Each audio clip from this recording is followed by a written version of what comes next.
يا جماعه عاملين ايه؟ ربكم مليون الف خير، صباح الخير، مساء الخير، على حسب توقيت انتوا بتشوفوني فيه. الاول مره تشوفني هاي، انا ساره مكان بايب توكس من غير كلام كتير، نخش على فكره الفيديو على طول. اولا عايزه اقول لكم ميرسي جدا لل 105 سبسكرايب، بحبكم جدا. وميرسي برضه للكومنتات واللايكس والحب. انا اسفه ان انا بقالي كتير ما بنزلش، لكن مش متعوده ان في ناس بيشوفوا فيديوهات وان هو لا انتوا اخر فيديو وصلتوا ل 100 وحاجه فيو، فلو بحبكم. بصوا بقى عشان ما اتكلمش كتير، نخش الموضوع على طول. بصوا هنتكلم على الانترشيبس وال اي كورسات في العموم، هي بتكون فور فري كلهم. هكلمكم عن تجربتي مع كل واحد انا مشترك فيه. انا بجد يا جماعه، انا ما بين، انا حاليا ما بين اولى ثانوي وتانية ثانوي، الحمد لله انا نجحت. ف انا بالنسبه لي دي اخر اجازه. هتقولوا لي اخر اجازه ليه؟ هقول لكم عشان ما بين سينيور 2 اللي هي تانية ثانوي وتالتة ثانوي، انا في النص دي الاجازه هي مثلا شهر شهرين، وانا مستحيل اقوم من الكنبه، او ممكن بصراحه اعمل كذا حتت بسيطه يعني، لكن يعني في العموم مش هضغط عليا زي ما انا ضغط عليا بجد الاجازه دي. يعني انا الاجازه دي رجعوني المدرسه طلعوني من هنا. ماشي، هشارك معاكم كل حاجه ويلا بينا. بصوا، اول حاجه هنكلمكم عن اشبال مصر الرقميه، عشان دي اكتر حاجه هتاخد مننا وقت هشرح فيها. بصوا، اول حاجه في حاجتين لازم تعرفوا. اشبال مصر الرقميه هي تبع وزاره الاتصالات والتكنولوجيا، دي حاجه هي بتدي شهادات في الاخر، لكن يعني برضو ان هو انتوا كده دلوقتي مفيش حد بيطلب في السي في الشهادات اللي هو صور لي شهادتك وبعتها لي. لا، انت طول ما انت تكتب في السي في اللي هو اكسبيرينس ان انتوا خدتوا رحتوا كورس مثلا ما تبع اشبال مصر الرقميه، الموضوع بيفيد جدا على فكره. والكشافه يا جماعه، خشوا اي كشافه بسرعه، عشان انا حرفيا اتقابلت في كذا حاجه بسبب الكشافه، ان احنا هوبي الكشافه اللي رجعوني ليها تاني. عادي جدا، هي بجد موضوع ان انتوا تكتبوا ان انتوا في كشافه دي تحفه، لكن ما تكتبوش في السي في. اوعوا ان شاء الله خشوا كشافه المدرسه كده يومين ثلاثه ويلا بينا. ماشي. بص، عندنا ايه؟ عندنا اشبال مصر الرقميه تبع وزاره الاتصالات والتكنولوجيا، دي حاجه تقدموا عليها ازاي. هي بيكون كل صيف بيبقى، بصوا هو بيعمل، بصوا انتوا كده خشوا على الانستجرام بتاعهم، وهتلاقي اللي هو DECI، هكتب لكم اسمها هنا واحط لكم شكل البيج هنا. وخشوا بقى منهم بقى في الفيسبوك ومش عارفه ايه، في اي حاجه تلاقوها، اي موقع يعني فيسبوك وانستجرام دول انا متابعينهم من عليه. تابعوهم من عليهم، ان هو لما يجي الباب بيتفتح ان هو دفعه جديده تخشوا على طول. بصوا، اول مره انا جيت اخش كانت ما بين اللي هي كانت ما بين تالتة اعدادي واولى ثانوي. فانا رحت اداره وسط التعليميه في محرم بيه، يعني كده ان هو عشان عاوزه درجات تالتة اعدادي بالارقام، احنا تالتة اعدادي من غير ارقام. حاجه كده الموضوع كان رخم جدا يعني، فعشان هو في بيانات بيطلبوها منكم يعني يعني بيانات كتيره قوي يعني، لكن برضه ان هو مش حاجه تعجيزيه. يعني مثلا اسم الطالب، رايح جريد كام. هو بصوا، هم 6 ليفلات، يعني احسن ان انتوا تلحقوها من لو من ميدل 1 اللي هي اولى اعدادي، اللي هي بريبر 7 جريد 7 سوري بريبر 7 بريبر 1 وجريد 7. فانتم من احسن ان انتوا تلحقوها من الاول، عشان هي من اولى اعدادي لتانية سنه. ماشي، فهي دي. فانا اصلا اول مره عشان اقدم فيها، انا ما خدتش بالي ان انا مش مكمله التقديم. انا كنت ناسيه حته، كان في واحده فاضيه اللي هي بتاعه الايميل. فخلي بالكم وتاكدوا ان انتوا خشوا كل شويه شوفوا ان هو لو في حاجه ناقصه في البيانات، عشان هو انا كنت كل مره اخش ساعتها كان يطلع لي اللي هو الايميل، فانا كنت بتخانق فبطنش وما جمعتش ان هو انا كده بياناتي مش كامله، فانا ممكن ما اتقابلش، او انا فعلا ما اتقابلتش بسبب الموضوع ده ما بين اللي هو تالتة اعدادي واولى ثانوي. ماشي، بعدين انا صاحبتي الحمد لله اتقابلت، هي كانت احسن مني وكملت البيانات. ماشي، لكن احنا كنا مقدمين في ايه؟ في الفتره الشتويه. هتعرفوا الموضوع ده. الفتره الشتويه دي انا بنصحكم مليون في الميه ان انتوا تخشوا فيها. ليه مش الصيفيه؟ بص، الشتويه هي بتكون مع المدرسه، يعني بجد مع المدرسه وكل حاجه. يعني احنا بصوا، الموضوع ده كان ما بين تالتة اعدادي واولى ثانوي بتاعتي، فان هي هما اصلا خلصوا. لو احنا دلوقتي، انا دلوقتي داخله تانية ثانوي، هما لسه هيتخرجوا بقى معايا، ما اللي هو الفتره الصيفيه. ايه الفتره الصيفيه دي؟ انا لسه داخلها من بقالي 3 اسابيع. فهي بصوا، هو الشتويه بياخدوا المنهج على مثلا مثلا 10 شهور، والصيفيه بيكربسوا المنهج في شهرين، لكن هما بياخدوا المنهج نفسه بالظبط، لكن بيكون ان انتوا بقى تذاكروا حصص كتير. يعني هما مثلا كل الشتويه مثلا ياخدوا اللي هو كل ويك هما 10 اسابيع. اول اسبوع اللي هو مثلا 1 1 1 2 1 3، 2 1 2 2 2 3 3 1 3 2 3 3 اللي هما بتاع 9 يعني 9 ل10 حصة حاجة كده يعني في الأسبوع. ماشي، احنا بناخد الأسبوع كامل في حصة، احنا بناخد 3 حصص في الأسبوع. ماشي، حاولوا تركزوا معايا. يعني هما مثلا بدل ما ياخدوا اللي هو جزء اللي هو بس 1 1 1 2 1 3 في اللي هو يذاكروه قبل اللي هو مثلا مثلا يوم السبت ان هو اول حصه في الاسبوع يذاكروها، احنا المفروض نذاكر اسبوع بحاله قبليه. يعني هما بتاع 10 حصص كل قبل حصه، فان انتوا في الاسبوع مثلا بدل ما انتوا تطلعوا ان انتوا تخلصوا في الاسبوع الواحد في الشتوي ان هما بيخلصوا ويك 1، احنا في الاسبوع الواحد بنخلص ويكس 3 ويكس ان هو 3 اسابيع ان هما 30 حصه، بدل ما نخلص 10 بناخد 30 حصه، فاحنا بناخد اضعافه. بلس ان احنا اللي هو الصيفي والشتوي بيتخرجوا مع بعض.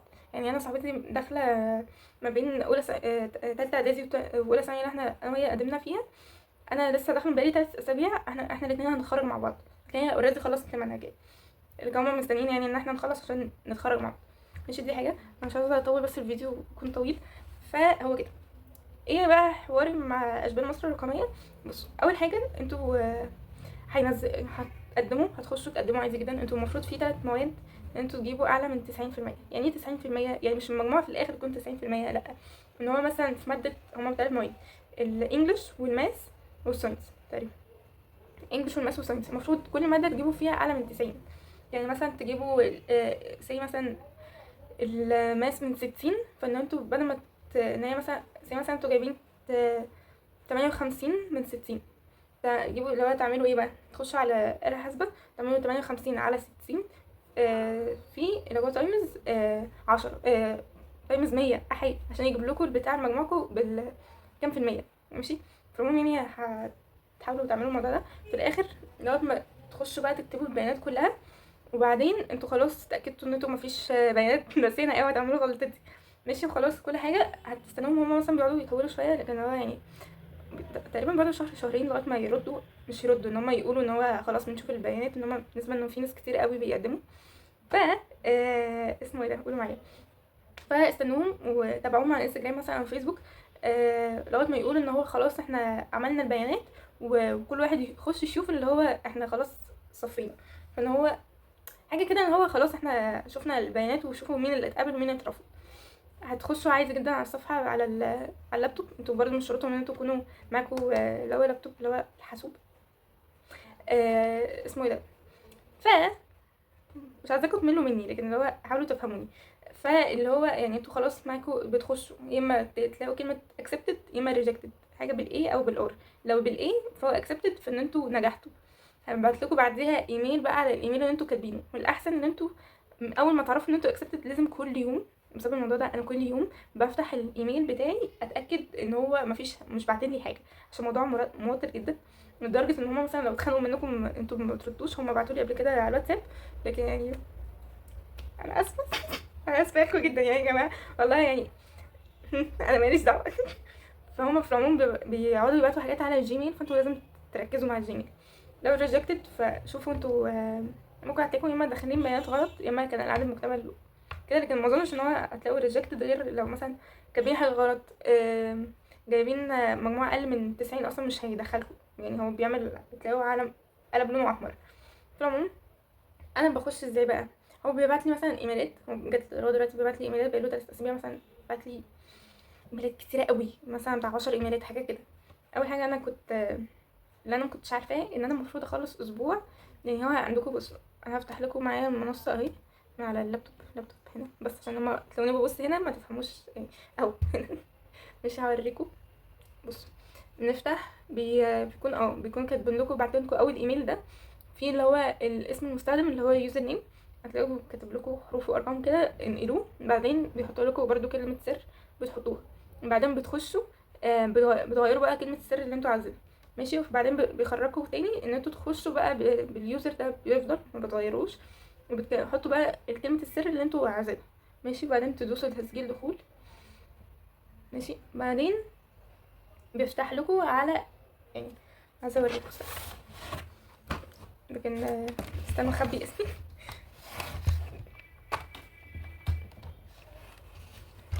صباح الخير. بص اهو عندنا اهو.